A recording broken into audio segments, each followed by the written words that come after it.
Menene penetration testing? Penetration testing yana ɗaya daga cikin types ɗin ethical hacking. Kun fahimta? So penetration testing yana magana ne akan testing ɗin security na company ko website ɗinsu ko kwamfutocinsu ko dai wani abu haka.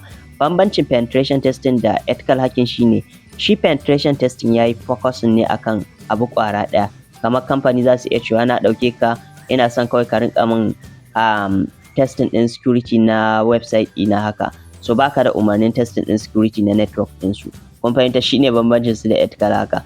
So shi ethical haka yana da permission da zaran company sun ɗauke shi, so aikin shine kare komai da komai na company, yace zai gano bayanai ya masu report dan su kare kansu daga hackers. Kun fahimta? So shi penetration test yayi focus ne akan abu ƙwara ɗaya.